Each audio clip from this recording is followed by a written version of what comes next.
Today, I'm so excited to be interviewing my good friend, Venus Paloma Rodríguez. So Venus, I have known for, I don't know how long, I think 7 years now, 8 years. And I'm going to tell you a little bit about her and then we'll get to it. So with over 20 years of experience training and working alongside home birth midwives as a doula and 13 years with shamanic teachers, Venus has learned the art of holding space, facilitating healing, ritual, and ceremony. She offers a nurturing, inclusive, and safe experience with dedication to your healing and expansion. As well as ceremony, she provides the opportunity for processing your experience and support in the integration work. She's trained in Reiki energy healing and offers sessions to assist your body in the somatic integration. She lives in the Hudson Valley, New York, like me, and is a wife, mother, and a mother to 3 young adults and a grandmother to a magical little girl. And you can find out more about her work at venuspaloma.com, and we'll put her Instagram and her links right here in the show notes. So I know Venus as Paloma. So Paloma, it's really weird. I've known you for a long time. I have been profoundly affected by your amazing leadership and healing work over the years. You've had such a great influence on my life, but I have never known, what was your story? How did you get into the birth doula work and then also the medicine path? Like, how'd you come on this path? Well, first of all, hi, and thank you for having me here. Like you said, we have been dear friends for quite some time now, so this is really sweet. And it feels like we're just having a conversation, so that's awesome. So my oldest is 24. He'll be 25 in March. And when I was pregnant with him, I had the idea of wanting to do a natural birth, a home birth, all these things. But I didn't really have the resources. I didn't know where to go. So I went the conventional route. And even within that, I did not take the drugs and all of that. But I knew there had to be a better way. So when quickly after, about 15 months later, my daughter was on the way, I said, no, I'm not doing that again in a hospital. So by then I had met people that connected with midwives and knew of birth centers. So I had her in a birth center, and the nurse that attended my birth was also a doula, this thing I had never heard of. And she explained to me what a doula is, that they offer uninterrupted, non-judgmental, compassionate support during the birthing experience and facilitate the process for you. And what she was doing was magic. I had a beautiful birth, as close as painless as I could describe it. And that was it. I wanted to do that for women. So shortly after my postpartum recovery, I signed up for the program, and I had a toddler and a newborn and a book in another hand, and I just went all in. And I was really fortunate that a lot of women around me were having babies and let me be there and trusted in this thing they never heard of. I'm going back almost 22 years now. I still at times have to explain what a doula is to people, so imagine back then. And that was it. I just went into that path, and I connected with so many beautiful women along the way, teachers, elders, women my age, colleagues, and it's been such a rewarding, I don't even call it work, such a rewarding journey.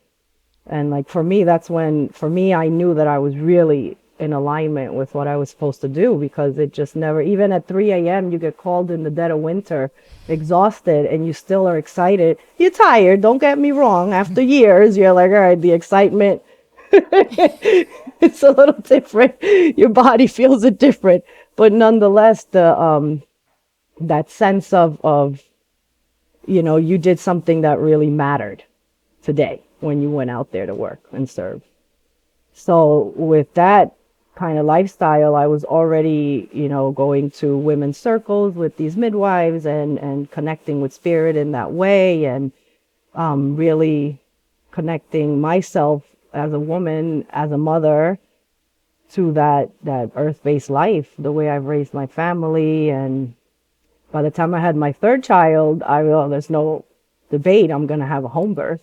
And it was amazing. And with the woman who ended up becoming my mentor. And we had a beautiful run. She retired in April. And that's been a big transition right now. That's kind of birthed more of the work I'm doing now that we'll get to. But yeah, that was my journey into being a doula, and I became a childbirth educator, and within it, a lot of different trainings. The Reiki also came as a desire to have more tools for that initially, and I mostly have used it with that, and now with the new work I do, and just different modalities of somatic work for assisting women in labor. So beautiful. Now, as we probably imagine, this work is pretty deep and profound. You're birthing a human into being, and we all know it's not always an easy process, and there's a lot of, things that can go wrong, and the intense energies and the emotions. I'm curious, and I'm curious how your spiritual path has played into the work that you do. And then also, I know you're on a medicine path along with, me as well. And like you mentioned, earth-based practices. Where did this come into play? Was this like through the doula work, like through this realization that, we have this natural ability to bring life into the world? Or was there this other side of you always? Like where did that fit in? Well, I guess I really have to go back now that I'm 47, just recently, and really think of my journey. And it's funny that I always sing that song, Niña Salvaje, right? Because when I was little, I grew up on an island, and I was often barefoot, just getting lost in the woods or going to the ocean, or always some sort of water, the river, outdoors, just always outdoors. And I developed a deep connection. My last year living in Puerto Rico before I moved to the United States, we lived more inland. And I had always lived more in the city. But even in the city over there, you have a lot of outdoor. The beach was always nearby.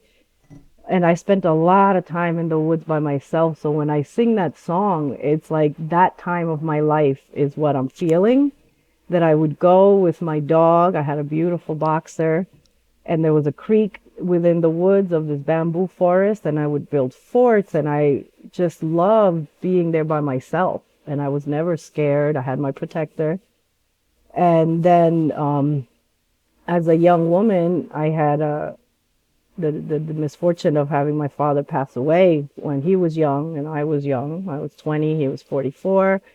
And I started realizing the pattern in my family of the men and the women. Women live a little longer, but the men die really young, and it's really traced all back to the diet. And that's a whole other podcast we could do. But for me, that was my first awareness that I needed to change something. And even before the language of ancestral healing and all of that, I didn't even have that language formulated yet. It was just a calling. And with that calling, I remember it very vividly. It was like this calling to be, I remember the word earthy. And I was like, where did that word come from? My adolescence, I grew up in New Rochelle in the street hanging out and, going to the Bronx and like not earthy at all.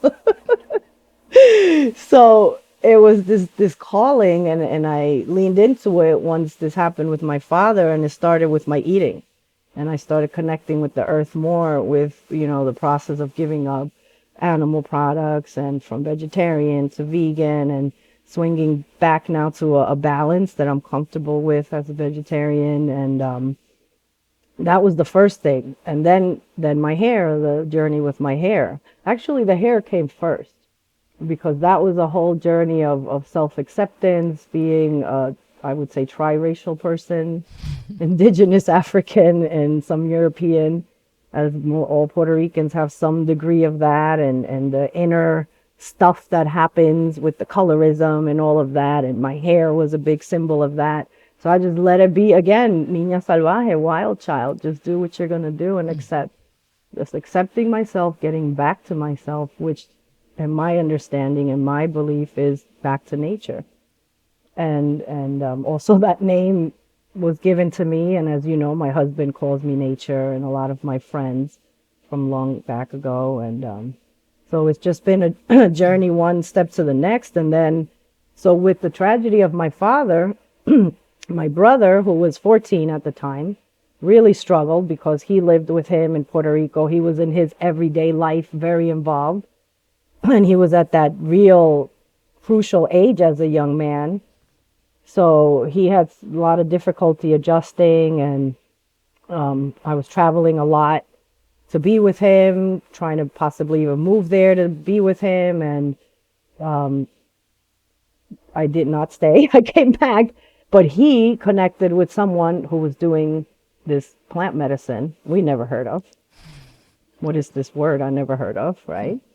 And he was toting the miracles of it and how amazing it was and how it's helping him heal and understand everything, and just it's so much expansion in this young man. He was about 18, 19 at the time, and he really needed it. And this man took him under his wing. And long story short, 6 years later of him pestering me and pressuring me to do it, and I'm not ready. I had little kids. I did all kinds of things when I was younger. I'm a mom now, I'm a doula. And finally, one day, he proposed it in a way that felt right. Certain things in my life felt right to do it. And we did. And we did a very small group, and it was beautiful. And the first thing I said when I finished was, everyone I love has to do this. Of course, right? That's like I'm in the magnificence of it. And but I've done pretty good bringing quite a few people that I love to this healing, and they've been the better for it.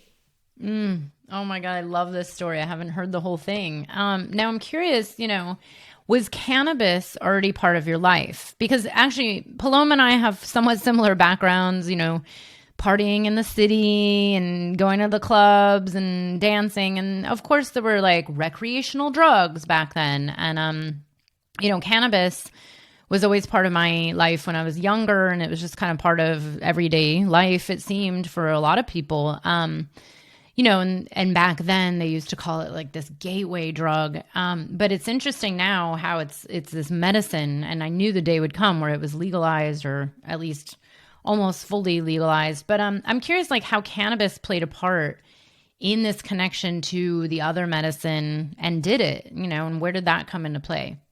I mean, it certainly did. So cannabis, and it's interesting now with the new legalization, I personally have been going through a sort of healing about it, because I come from a cannabis family. I'm saying it out loud. Even that feels a little, my mother probably would not love it. But, they were children of the 60s and 70s, and that was a big part of their awakening at the time, right? And they never hid it from us, but we knew that there was something we couldn't talk about in our home. So that always had that stigma about it, Having friends over, I had to make sure there was nothing in Pop's ashtray. And I remember one time, he never really scolded us. He would talk to us, but I could feel the undertone of scolding, because I let some friends just come over and there was stuff on his desk in his ashtray. And he was very private about it because he was a public person. He was a singer in Puerto Rico, and so many people in my family are public people. So even with that, we were taught, we have family members in the government, and in the public eye, and so I always was aware of it. And at the same time, like I said, I had very productive, professional adults around me, very caring parents, but I knew there was this thing that was not okay to other people about them. So as an adolescent, of course, I pinched their stuff and I tried it. And a friend of mine recently sent me a memory of the first time she did was with me, that I came out of the apartment where I lived with a little bag going, I took some from my stepdad. I didn't even remember that. It was so funny when she reminded me. But yeah, I was that teenager. I pushed all the boundaries. I didn't try anything hard. I tried some hallucinogenics, but that was about it as far as besides cannabis and, of course, 40 culture and beer, I'm dating myself, right? I already said my age. And, but I always saw the benefit, even at that age, when I was stressed or anxious, how it would help me at night go to sleep. when, I was having difficult times at life, as teenagers do. But I also abused it and used it socially and all of that, and took part of you know, distributing it at some degree, and all the different aspects of it. And now it's beautiful because I could talk about it, number one.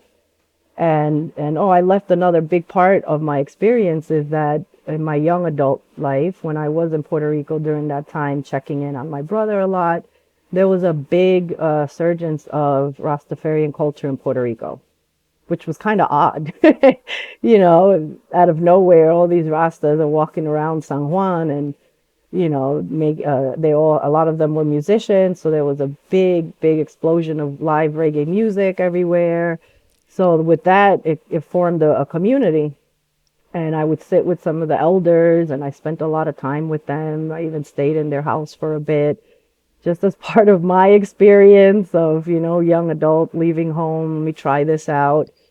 And seeing cannabis used as a sacrament in that context, it was definitely the first shift I had with it, where, I did attend what we call Nyabingi ceremonies, and it's based on drumming and singing specific chants, and it's more up, awake, trance-like interactive as opposed to journeying internal, eyes closed. It's very much more of a collective village experience, but nonetheless really powerful and beautiful. And there's prayers and things like that.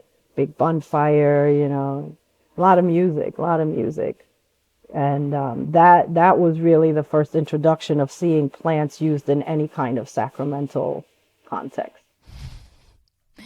And that's so beautiful, because now, we can get into a little bit of what you offer now, but it's interesting how we're seeing, these shifts happening. More and more people are, especially now with cannabis laws changing and, the accessibility a little better than it was, and less of the fear and less of the stigma. But now more and more we're seeing people talk about the healing benefits, and, even CBD coming to the market is like helping pretty much everything. People are giving CBD to their pets, and more and more people I know are talking about cannabis in this kind of healing context of ceremony and prayer and appreciation of the actual medicine of the plant as a sacred plant that actually helps us and guides us. And there are ways to work with these plants. This is even like tobacco, right? It could be destructive, or it could be one of the most reverenced, plants for prayer. So let's talk a little bit about, this relationship of healing with the cannabis, and how you've seen it and how you can hold space for people to work with cannabis in this different way. And also I'm curious, do you think that this is growing in popularity, this kind of new ancient way of working with this plant? Okay, I'm trying to keep all the questions in I know it's a lot of questions, check, right? So the way I approach it, and the way it kind of, as we use the language, downloaded to me, it was coming in stages. First, it came as I want to offer a space with legal plant medicine. What's legal? Okay, cacao, rapé. Okay, let's start there. And then when I said it to my co-partner in organizing, our dear friend, she said, well, cannabis is legal now, babe. Like, that's your plant. And I was still forgetting that it was legal. It was just a few months after it became legal. So it was like, oh, okay. So I sat with it, and I did a personal journey for myself and meditation. And it was like, hold her in the same esteem as all the other plant medicines. That's all she's ever wanted. And bring her to the table. And with that, it was, okay, how? Why are you going to reinvent the wheel? Do what you've been taught. Sing the songs, do the structure, hold the container. It's all the same. We're talking to master teachers and healers. So why feel you have to change it? And I had that traditionalist thing, in my mind, thinking, well, is it disrespectful to sing certain songs and call on certain energies and plants in this space, because let's be real, even in the plant medicine community, there's still stigma about cannabis. My husband and I have felt it many times, and it has to stop. It's really silly, but they'll do their rolly tobacco, and that's okay. And I'm not judging, because I've done it too. But it's just, at some point we have to be real, and we have to recognize where these hang-ups and taboos and, negative thoughts about it came from. So even that, I've been going back and reading and looking at documentaries about the history of cannabis, and there's like a couple of really good ones. And, this plant is so ancient, and it's been in service to humanity for so long. They keep finding old artifacts with the resins, with the oils, with hashish, and Israel and India and other parts of the world that just keep dating it further and further back. In Asia, now there's research saying that it came from Central Asia, and from there it spread out, and then jumping ahead to modern times, how it was a systematic campaign by this man. The name is escaping my mind right now, but that his business was threatened by him. And he single-handedly created a whole smear. He was like responsible for the Reefer Madness film and all that stuff that really, really created a mind state about it. The association with, lazy Mexicans or scary Mexicans, using the word marijuana. That wasn't even the proper name of the plant. Marijuana was the name of a wild strain of tobacco that Mexicans smoked. So this racist man took the opportunity to use that image. And these are the things people don't really realize, why they even have these thoughts about it. Well, this was made for you to have these thoughts. It wasn't an accident. Because up until a certain point in this country, it was used tremendously.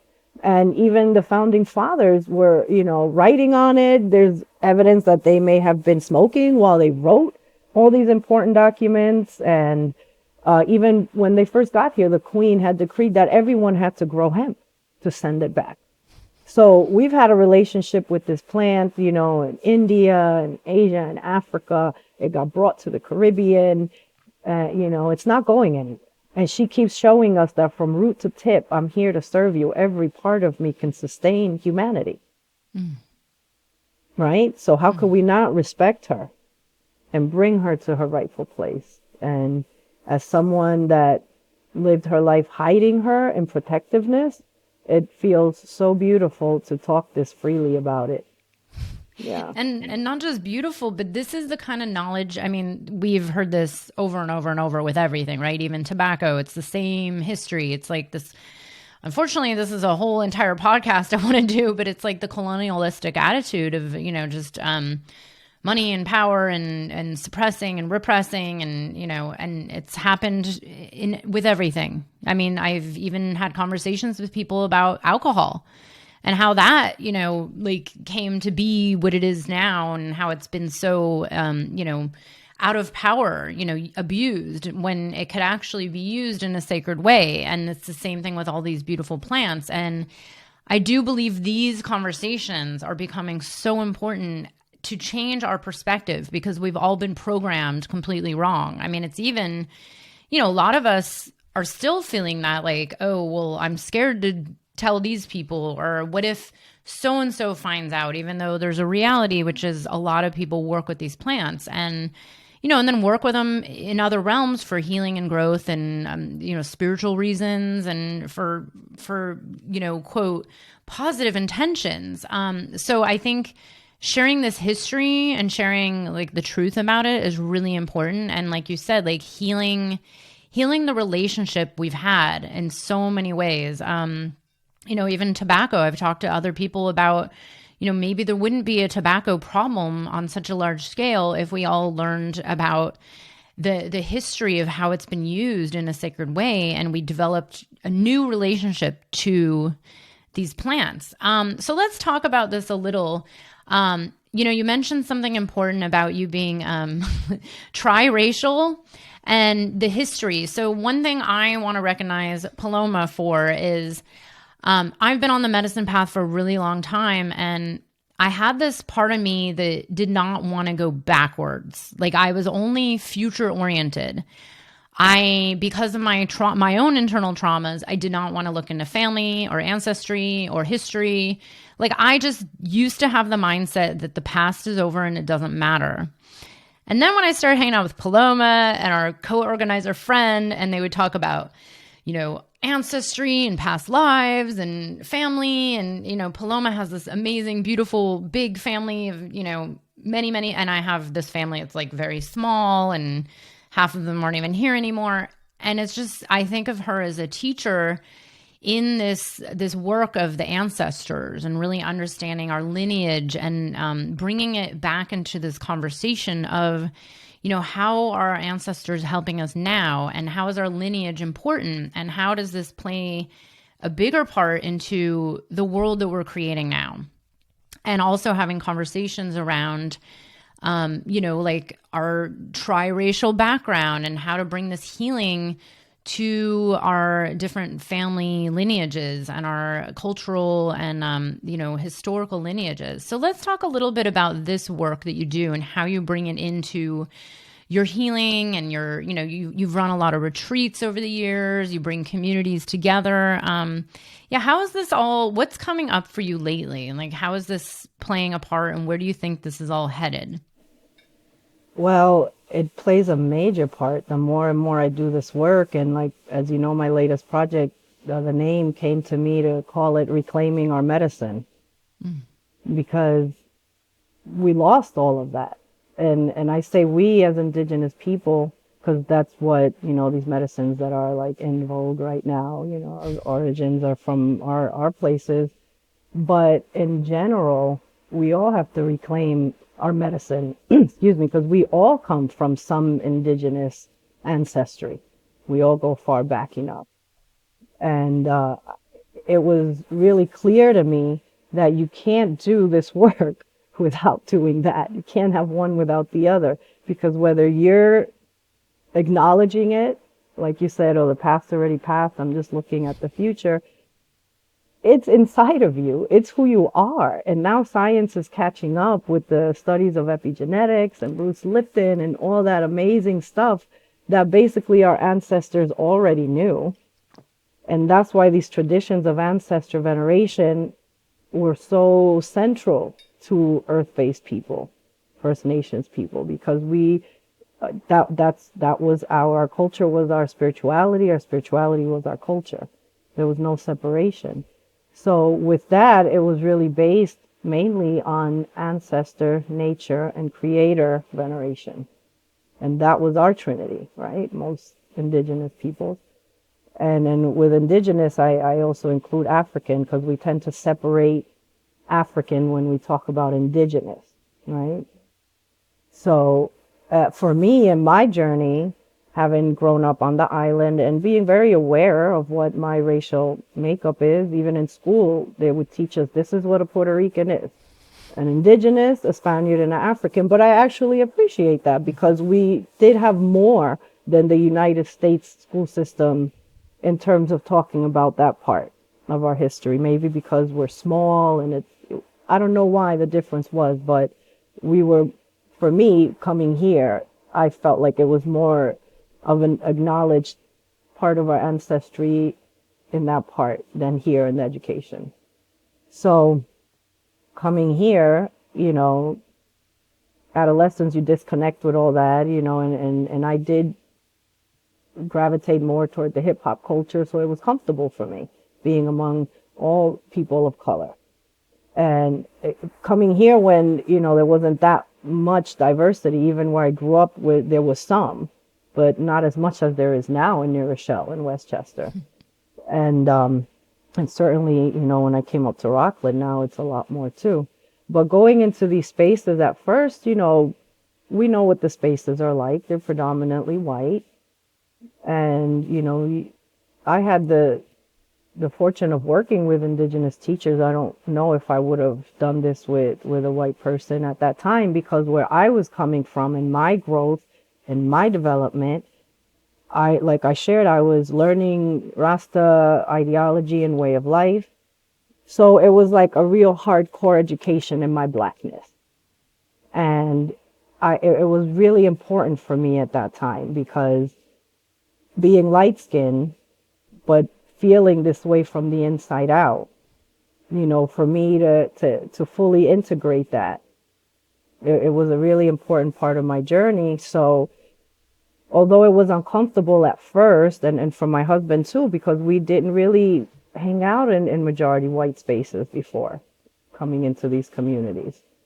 The white people in our spaces were the minority. They were like the white hip hop kids that were cool. He's down, But we kind of did the back, and then started coming into these spaces. And by the time for us that we were, into these spaces, we had done a considerable amount of work on ourselves, so that we didn't feel self-conscious. We didn't feel other and weird and misplaced.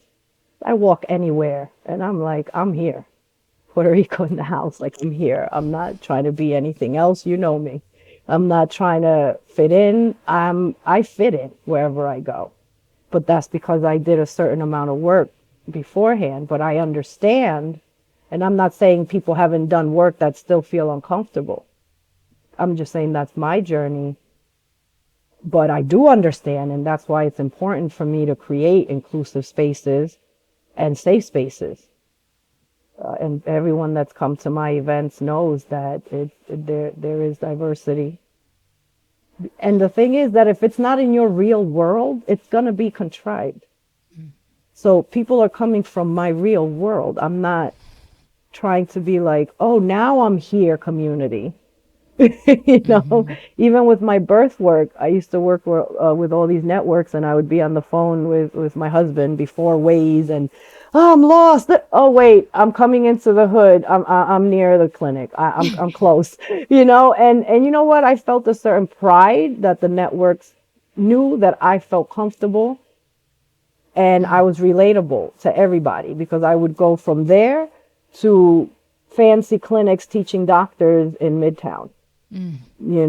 So teaching doctors different, like Spanish for birthing professional workshops I created, and whatever things about doulas. And so it is a thing that needs to be talked about in this work, in these communities. Accessibility, a lot of it is expensive. And I'm not saying that we don't have money, but by and large, we know the reality of our communities.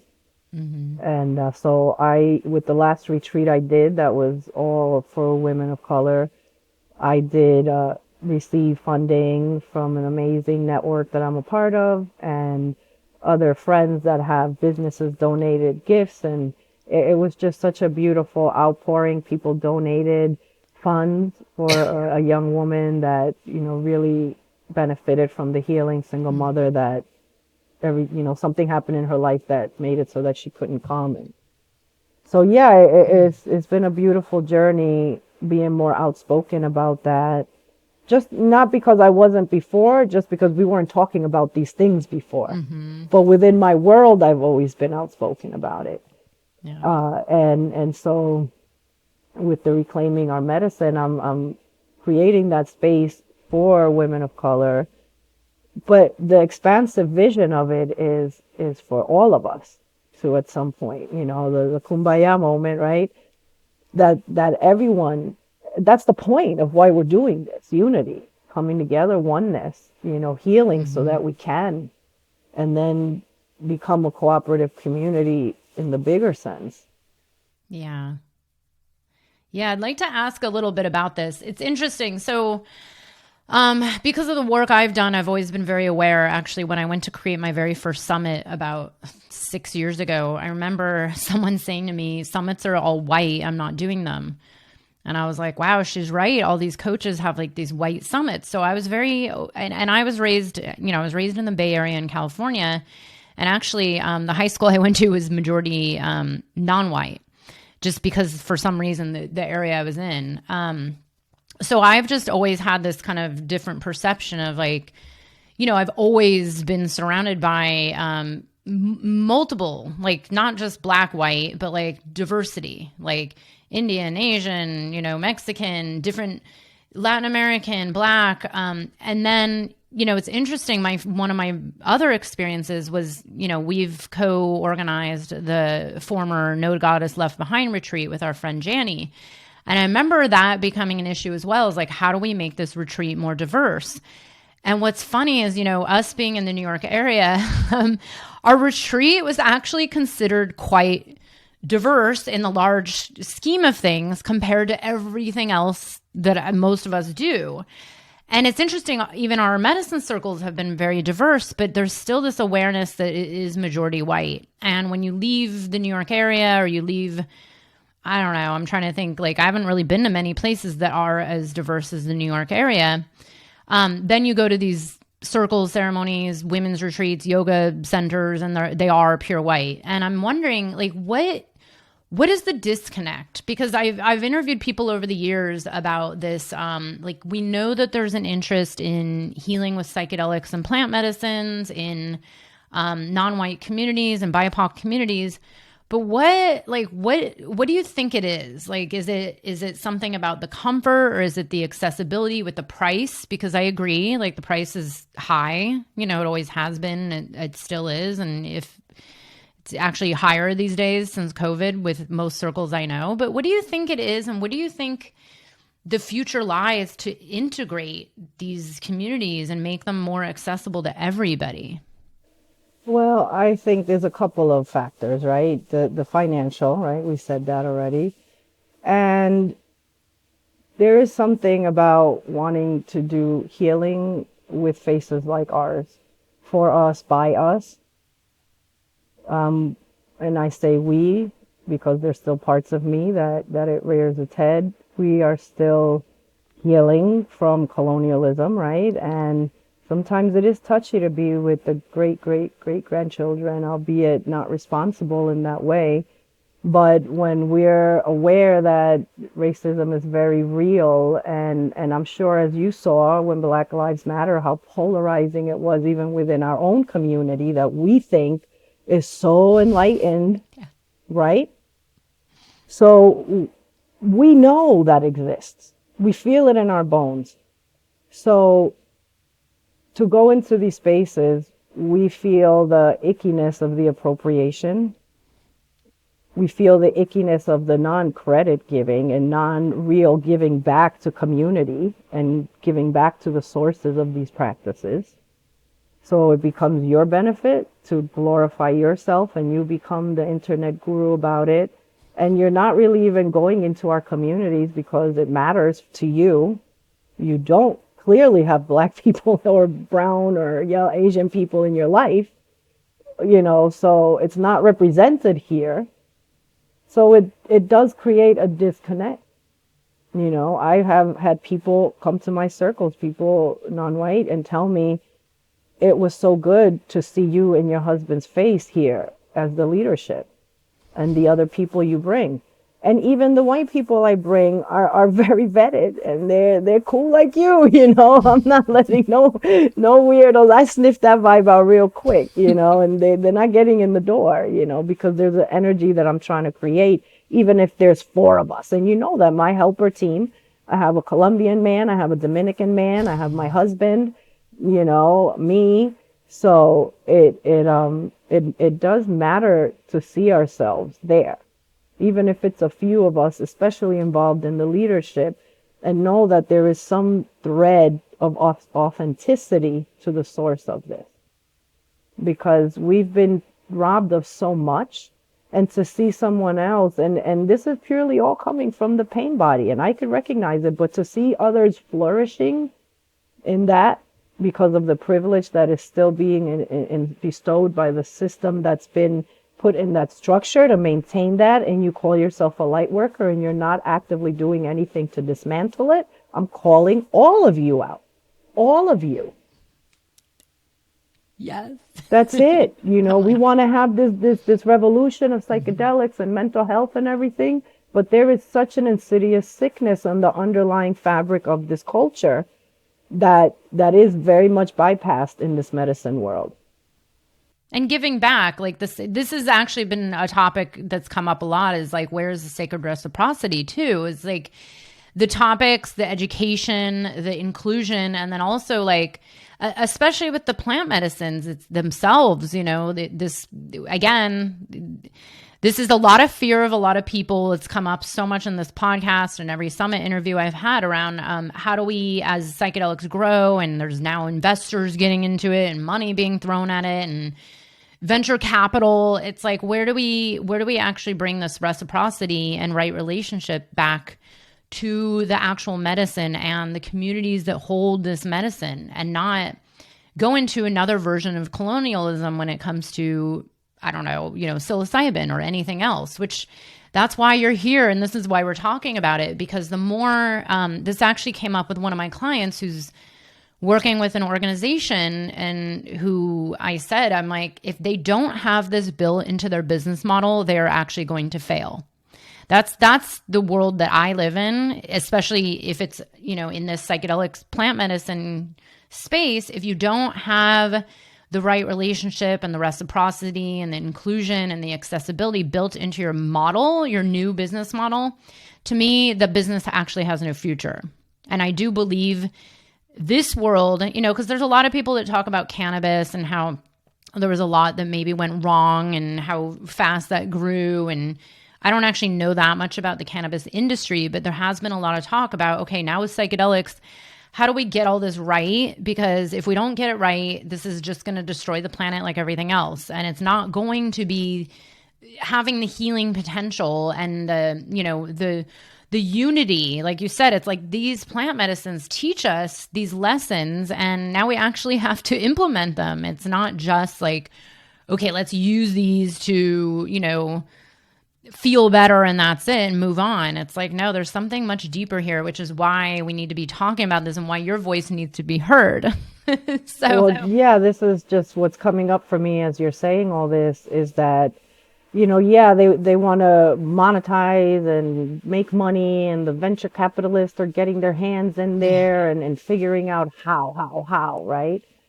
And then the medical industry is figuring out how. Just this past week alone, the past 6 days or whatever, I had 2 meetings with therapists who want to pick my brain and consult with me, because their clients are coming to them about wanting to use this, and they have no idea how to serve them or service them.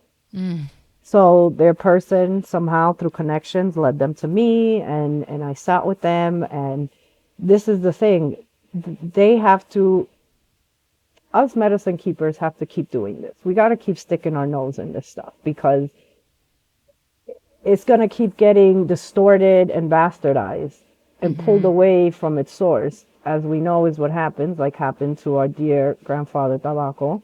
And I'm coming from the first culture that encountered the invaders, and tobacco was our sacred plant. For my ancestors at Taino, that was sacred. We did ceremony with tobacco, and now it's poison. So like you said, it could make it worse. So the thing for me is consulting with people that have really been doing this, keeping tradition involved, because what I told the both therapists is that, yeah, you all could learn how to do it and try to implement it into your structure, into your allopathic model, but there's going to be something missing. Yeah, it'll help them. It'll get them somewhere. But what they're not understanding is the thousands of years of tradition, hard work. I mean, what these teachers go through to do this work for us, it's not for the faint of heart. And when you take out that part of what this plant is offering, or any other plant, and I'm not talking about the synthetics, that's not my business, but when we're talking about plants and mycelia, then you have to think about, there was a reason why there was a structure around this.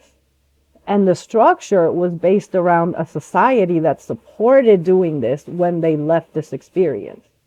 We don't have that. You're going right back to the source of all the things that created the need to come for the healing, right? And putting it in just that model is going to cheat people.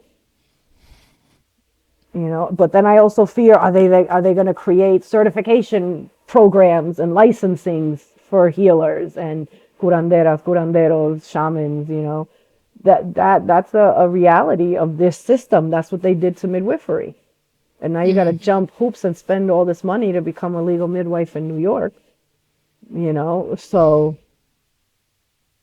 I just, I encourage people like me to keep speaking up, to keep coming forward, and to be a presence. Right now I'm trying to attend the Horizons conference in December, and just be visible. Visibility is important,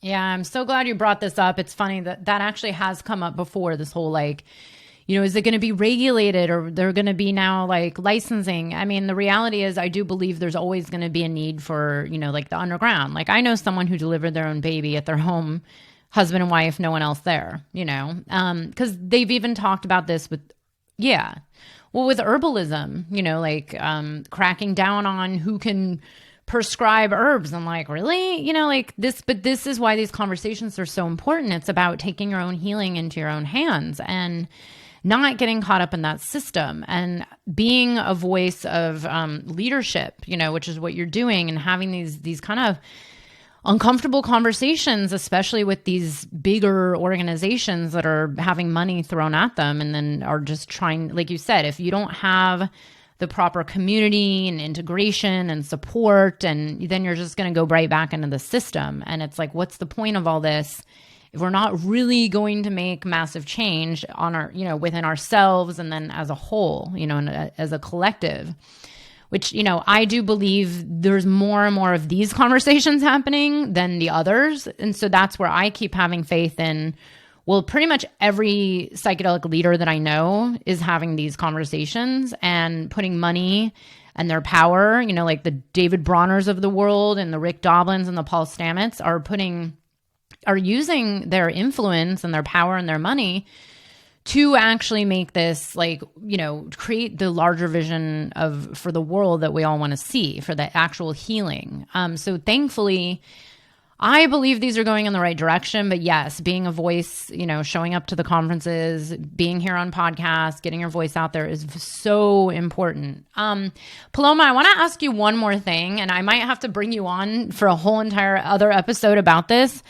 I have found this to be an interesting topic of conversation as well.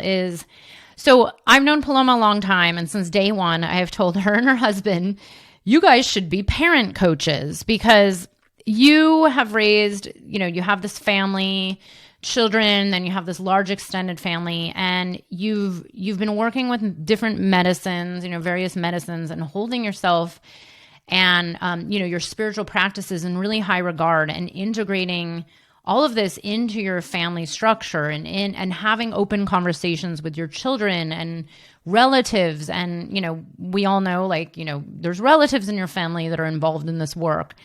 What would you say to parents? Because this is actually, oddly, this has been coming up a lot lately, where people who have been, let's say, struggling with teenagers, or, this has happened with me and my former partner, like a depressed teenager saying, I want antidepressants, I don't know where to go.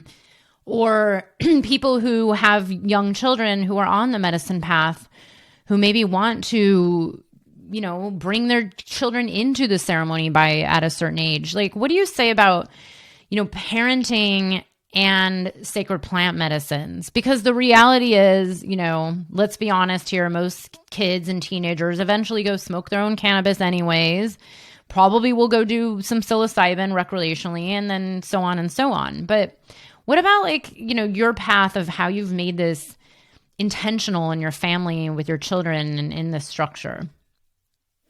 Yeah, so ironically, as I shared that having that awareness that I had a secret in my home, was a thing, my children knew that I did too.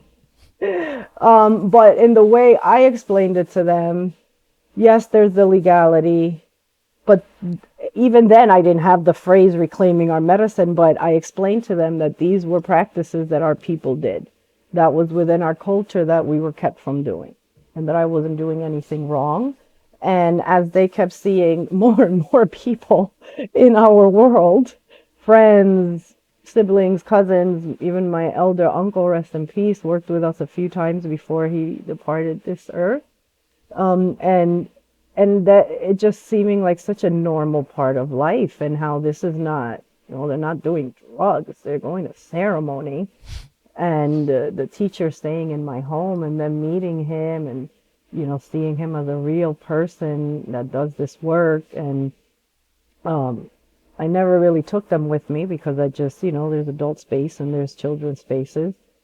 But now once they were all over the age, or the older ones, not the youngest yet, they were ready themselves and they asked for it. I didn't say, oh, this is what's coming for you, naturally. And, look, my kids went through their own experimenting behind my back with cannabis. They wouldn't be normal teenagers if they didn't. I mean, they were so good in so many other ways. I was like, you have to do something behind my back. Like, I know I've created such an open and accepting environment, but be normal, And so with that, they felt, once they got caught, they felt the difference in how their friends experienced getting caught. With my older son, it was a little bit more like, oh, damn, the self-guilt and the self-stuff. But, by the time my youngest, who's 18, almost 19 in a couple of weeks now, was curious about it, him and our other medicine brother, who's my husband and I's dear friend, and we've raised the children together. I was actually this boy's nanny, and he's my son's best friend. They both were curious, and we were like, you know what? They could either go do it like we did, or the two of you could treat it as a rite of passage. And the fathers did. They took the boys, they went into the woods, they had their whole little thing, and they tried it, and they were, instructed, this is not for you to be doing all over, and your friends, you want to do it, you do it, at home with us. And for the most part, they've been very respectful with it. And so once they were ready to come to plant medicine, because of certain things that happened in their life, none of us are devoid, right, of a story. It was time for them, and it was beautiful. It was amazing,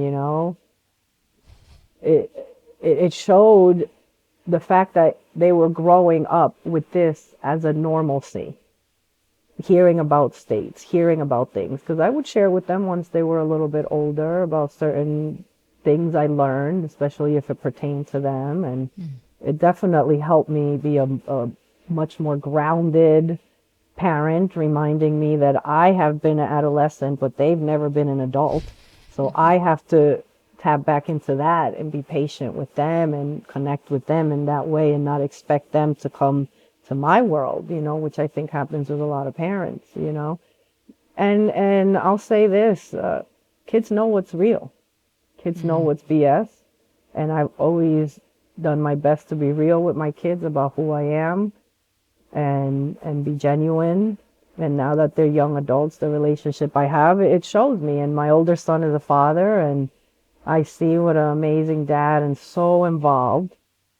I think that parents should, if they're having difficulties, I'm not saying that that's the solution, but if you have the opportunity and you really want to delve deep, and then swinging it back to the ancestor thing, a lot of these patterns come from so long ago that we don't even realize why we say things, why we act the way we do with our children or with ourselves, and things that our kids see in us and things like that. So if you really want to be able to have that deeper relationship, I would definitely say it's helpful.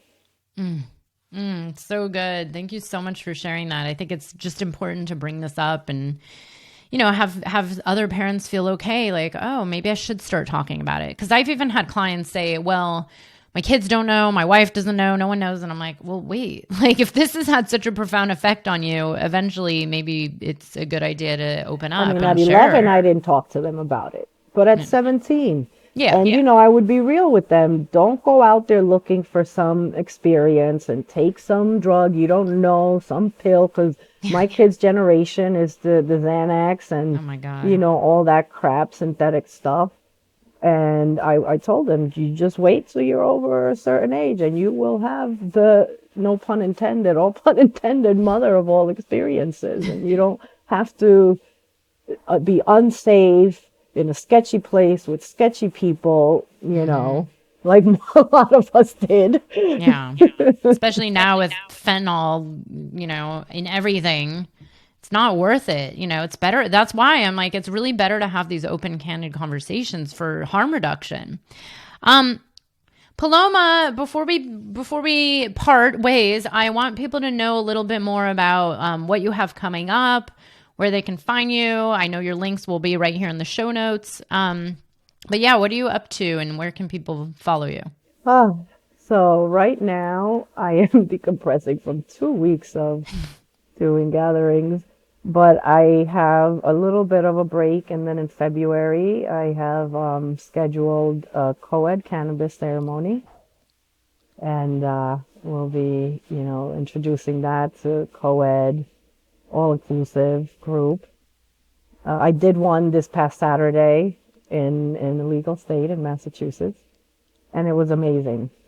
And there was people there that had worked with grandmother and other plants, and their feedback was incredible, that it translated. They were able to access places that other medicines bring on too harsh, in a more not controlled, but acceptable to the body, way. So yeah, February, and then going into the spring, we'll be doing more. I'll have the next retreat, the BIPOC retreat for women again. And yeah, just starting to build the calendar coming up now. And it'll always be put in my website, like the calendar for upcoming events. Awesome. Yeah. And you can follow her on Instagram. We'll have her Venus Paloma Life Doula Instagram. Paloma, it was so great to have you here and hear about your life. And it's just amazing to interview someone who I've known for so long. And I'm like, wow, I'm still learning. There's so much to learn and so much wisdom. And thank you for sharing your unique medicine. The world needs it. Is so important to get your word out and have your voice be heard. Now is the time. Yes. Thank you so much for having me. As always, it's super easy and fun talking to you. Thank you. And we'll have another episode on Tuesday on the Psychedelic Entrepreneur. Just be sure to follow us, like us, and hey, if you like this episode, feel free to give a review. It helps us, and it helps us get this word out to more people. Thank you so much, and we'll see you then.